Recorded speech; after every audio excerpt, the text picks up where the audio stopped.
শ্মশানঘাটের সেই রাত। পর্ব ১। সাদা কাপড়ের মিছিল। এই বছরের কোরবানির ঈদের ছুটিতে আমি মামাবাড়ি বেড়াতে গিয়েছিলাম। আমাদের বাড়ি থেকে মামাবাড়ির দূরত্ব মাত্র ১ গ্রাম। তাই ছোটবেলা থেকেই ঈদ এলেই সেখানে যাওয়া যেন একটা নিয়ম হয়ে গিয়েছে। ঈদের দিনগুলো বেশ আনন্দেই কাটছিল। আত্মীয়স্বজন, খাওয়া দাওয়া, আড্ডা, সব মিলিয়ে দারুণ সময় যাচ্ছিল। কিন্তু তখনও জানতাম না সেই ছুটির একটা রাত আমার জীবনের সবচেয়ে ভয়ঙ্কর রাত হয়ে থাকবে। ঘটনাটা ঈদের দ্বিতীয় রাতের। রাত তখন প্রায় 10:30। খাওয়া দাওয়া শেষ করে আমি উঠোনে বসে মোবাইল দেখছিলাম। এমন সময় আমার মামাতো ভাই রনি এসে বলল, কি রে, সারাদিন খালি খাওয়া আর ঘুম, চল একটু ঘুরে আসি। আমি হেসে বললাম, কোথায় যাবি? বাইরে যাই। সজীব, হিদে, সোহেলদেরও ডাকি। কিছুক্ষণ পর আমরা 6 জন গ্রামের রাস্তা ধরে হাঁটতে শুরু করলাম। রাতটা অদ্ভুত সুন্দর ছিল। আকাশে আধখানা চাঁদ, চারপাশে হালকা বাতাস, দূরে কোথাও কোথাও কুকুরের ডাক ভেসে আসছে। গল্প করতে করতে আমরা গ্রামের শেষ মাথার দিকে চলে গেলাম। হঠাৎ কেন জানি আমার মনে পড়ল পাশের আমবাগানের কথা। সেই আমবাগানের আমের স্বাদ পুরো এলাকায় বিখ্যাত। আমি বললাম, চলো আমবাগান থেকে কয়েকটা আম পেড়ে আনি। সজীব সঙ্গে সঙ্গে রাজি হয়ে গেল। চল, অনেকদিন আম চুরি করা হয় না। সবাই হেসে উঠল। আমরা আমবাগানের দিকে হাঁটতে শুরু করলাম। মামাবাড়ির পাশের সেই আমবাগানটার একটা বিশেষ পরিচয় আছে। বাগানের একপাশে গ্রামের পুরনো শ্মশানঘাট। দিনের বেলায় জায়গাটা সাধারণ মনে হলেও রাতের বেলা গ্রামের মানুষ ওদিকটা খুব বেশি এড়িয়ে চলত। তবে সেদিন এসব নিয়ে কেউ ভাবছিলাম না। আমরা গল্প করতে করতে এগিয়ে যাচ্ছিলাম। হঠাৎ হৃদয় কথা বলা বন্ধ করে দিল। আমি তাকিয়ে দেখলাম সে সামনে কিছু একটা দেখছে। কি হয়েছে? আমরা তাকিয়ে দেখলাম কিছু দূরে কয়েকজন মানুষ ধীরে ধীরে হাঁটছে। সবাই সাদা কাপড় পরা, তাদের কাঁধে বাঁশের তৈরি একটা খাটিয়ার মতো কিছু। মনে হচ্ছিল যেন তারা কোনো মৃতদেহ বহন করছে। আমরা সবাই থেমে গেলাম। রনি বলল, এত রাতে? সোহেল বলল, মনে হয় কাউকে দাহ করতে নিয়ে যাচ্ছে। আমি কিছু বললাম না, কিন্তু কেন জানি দৃশ্যটা দেখে আমার বুকের ভেতরটা কেমন ঠান্ডা হয়ে গেল। লোকগুলো একদম শব্দহীনভাবে হাঁটছিল। কোনো কথা নেই, কোনো আওয়াজ নেই, শুধু ধীরে ধীরে শ্মশানঘাটের দিকে এগিয়ে যাচ্ছে। আমি কয়েক সেকেন্ড তাকিয়ে থাকলাম। তারপর অদ্ভুত একটা বিষয় খেয়াল করলাম। লোকগুলোর ছায়া নেই, চাঁদের আলো আছে।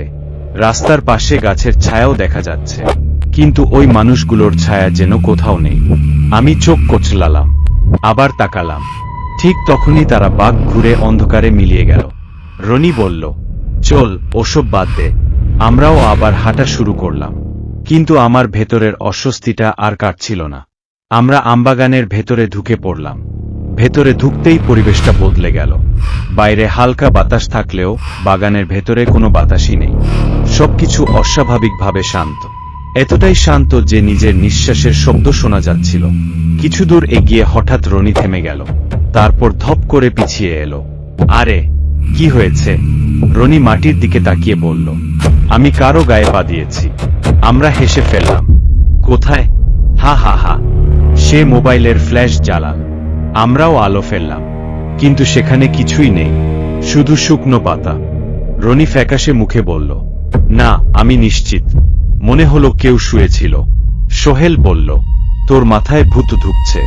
সবাই হাসল, শুধু রনি হাসল না, তার চোখে অদ্ভুত ভয়ের ছাপ। আমরা আবার সামনে এগোলাম।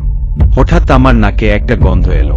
প্রথমে মনে হলো কোথাও কাঠ পুড়ছে, কিন্তু পর মুহূর্তেই বুঝলাম এটা সাধারণ পোড়া কাঠের গন্ধ নয়। গন্ধটা অনেক বেশি তীব্র, অনেক বেশি অস্বস্তিকর, যেন কিছু একটা পুড়ে ছাই হয়ে গেছে। আমি নাক চেপে ধরলাম। তোরা গন্ধ পাচ্ছিস? সবাই থেমে গেল। সজীব বলল, হ্যাঁ। হিদে বলল, শ্মশানঘাটের দিক থেকে আসছে মনে হয়। আমার বুকের ভেতর ধক করে উঠল। ঠিক তখনই একটা অদ্ভুত হাসির শব্দ ভেসে এলো। আমরা সবাই স্থির হয়ে গেলাম। শব্দটা খুব কাছে, আবার খুব দূরে। মনে হচ্ছিল চারপাশের সব গাছ থেকে একসঙ্গে আসছে। রনি চিৎকার করে বলল, কে? কোনো উত্তর নেই, শুধু বাতাসে পাতার শব্দ। আমরা কয়েক সেকেন্ড দাঁড়িয়ে রইলাম। তারপর সজীব হঠাৎ কাপা গলায় বলল, উপরে তাকাও। আমরা সবাই মাথা তুললাম, আর সঙ্গে সঙ্গে আমার বুকের রক্ত যেন হিম হয়ে গেল। একটা মোটা ডালের ওপর কেউ বসে আছে, সাদা কাপড়ে মোড়ানো, মানুষের মতো। সে নড়ছে না, শুধু বসে আছে আমাদের দিকে তাকিয়ে। হিদজ কাপা হাতে মোবাইলের আলো ফেলল। আলোটা ডালের ওপর পড়তেই সেখানে কিছুই নেই, ডালটা খালি। আমি অনুভব করলাম আমার হাত কাঁপছে। সজীব প্রায় কেঁদে ফেলার মতো গলায় বলল, আমি দেখেছি, আমি শপথ করে বলছি আমি দেখেছি। ঠিক তখনই আমাদের সামনে মাটিতে কিছু একটা পড়ল। আমরা চমকে উঠলাম। মোবাইলের আলো ফেলতেই দেখি একদম তাজা ছাই। আমি নিচু হয়ে ছাইটা স্পর্শ করলাম, আর সঙ্গে সঙ্গে হাত সরিয়ে নিলাম, কারণ ছাইটা গরম, একদম গরম, যেন কয়েক মিনিট আগেই আগুন থেকে তোলা হয়েছে। আমরা সবাই একে অপরের দিকে তাকালাম। আমবাগানের মাঝখানে গরম ছাই আসবে কোথা থেকে? আমাদের কারো মুখে কোনো কথা নেই। ঠিক তখনই দূরে শ্মশানঘাটের দিকে একটা আলো জ্বলে উঠল, আগুনের আলো। আমরা সবাই তাকিয়ে রইলাম। আলোটা ধীরে ধীরে বড় হতে লাগল, যেন কেউ চিতা জ্বালিয়েছে। কিন্তু বিষয়টা অসম্ভব, কারণ একটু আগে যাদের দেখেছিলাম তারা তো অনেকক্ষণ আগেই অদৃশ্য হয়ে গেছে। সজীব ফিসফিস করে বলল, চল ফিরে যাই। আমি মাথা নাড়লাম। আমরা ফিরে যাওয়ার জন্য ঘুরতেই হঠাৎ আমার কানের একদম কাছে একটা ফিসফিস শব্দ শুনতে পেলাম। এত কাছে যেন কেউ আমার কাঁধের ওপর মুখ এনে কথা বলছে। গলাটা কর্কশ, ভাঙা আর অস্বাভাবিক ঠান্ডা। সে বলল, আমাকে পুরোটা পোড়ানো হয়নি। আমি চিৎকার করে পিছনে ঘুরলাম।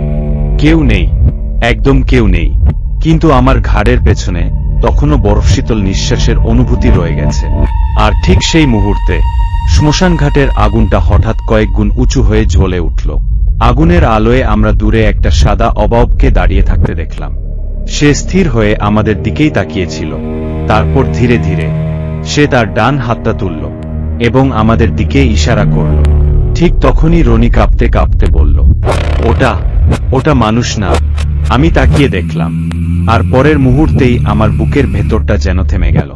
কারণ আগুনের আলোয় এবার স্পষ্ট দেখা গেল সাদা কাপড়ের নিচে তার মুখ নেই, শুধু পোড়া কালো মাংস আর দুটো জ্বলন্ত চোখ, যেগুলো সরাসরি আমাদের দিকেই তাকিয়ে আছে। পর্ব 2 খুব শীঘ্রই দেওয়া হবে। পরবর্তী পর্বের জন্য পেজটি ফলো দিয়ে রাখুন।